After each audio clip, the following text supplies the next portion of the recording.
বাড়ি দেখতে গেছিলেন? হ্যাঁ এমনি গেছি, কিন্তু বাড়ি যেদিন বিক্রি করছি ওরা আমার বলছে যে আপনার বাড়ি আপনার তাক্ক নেই, অসুবিধা নেই। আমি আমার মনের মধ্যে একটা ইয়ে আছে কি, যে আমি বাড়ি বিক্রি করে দিছি, এখন তো আমার না। আমি এই বাড়িতে একদিনও প্রবাস আমি থাকবো না, মানে এমনি দেখবার যাবো, কিন্তু আমি একদিনও আমি থাকবো না, কারণ বাড়িটা যেদিন রেজিস্ট্রি করে দিয়েছে এই দিন হওয়ার, বুঝছেন, আমি ওইখানে থাকবো না।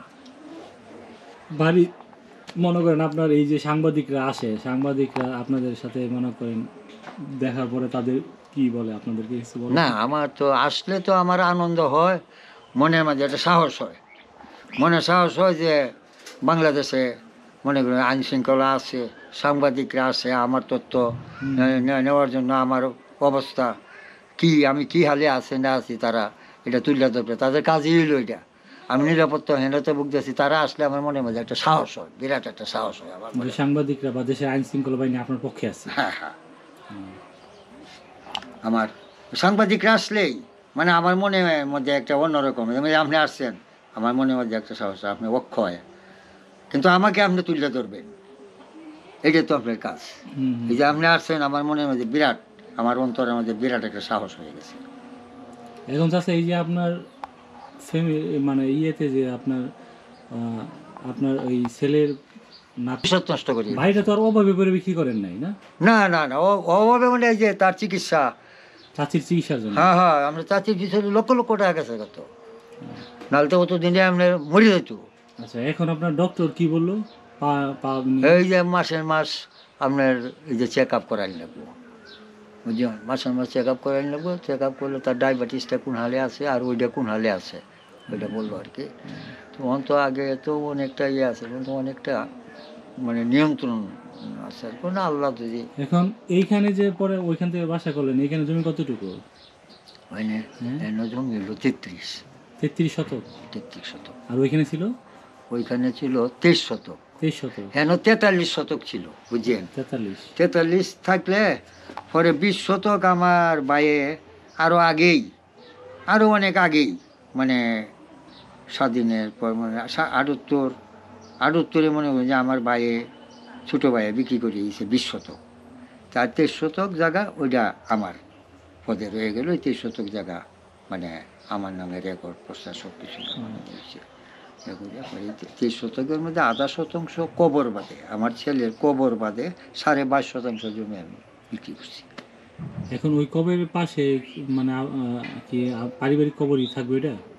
ওইটার মধ্যে আমি চাইতো যে আধা শতাংশ জায়গার মধ্যে 2-3টা কবর আটে, আপনারা ওইখানে? হ্যাঁ, আমিও চাই যে আমি যদি ইন্তেকাল ফরমাই, আমার কথাটা থাকবে এটা যে আমার ছেলের পাশে যেন আমি চিরনিদ্রায় শুইতে পারি, এই জন্য ওইটা রেখে দিচ্ছেন জমিটা। সেজন্য আমি চিরনিদ্রায়।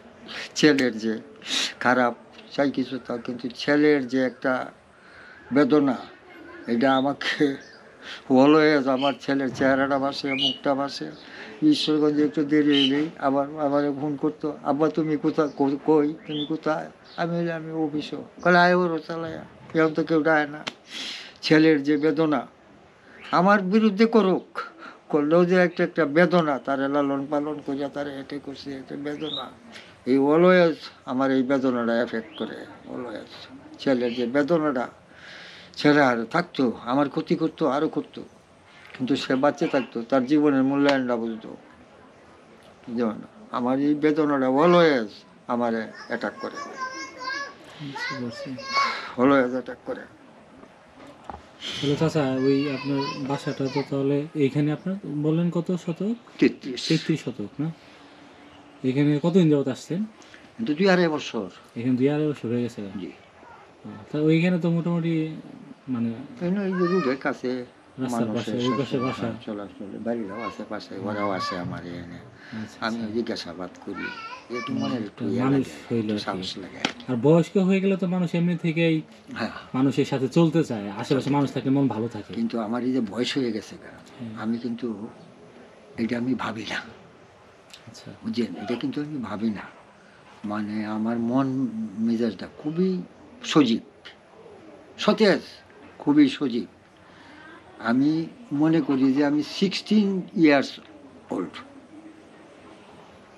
আমি আমার মনের যেজন এই যে গাড়িটা 80 গাড়ি, হ্যাঁ হ্যাঁ এই যে আপনার পিছনে আচ্ছা এই 80 গাড়িটা আমি চালাই, আমি ঈশ্বরগঞ্জে যাই, এখানে আপনি চালান? আমি চালাই।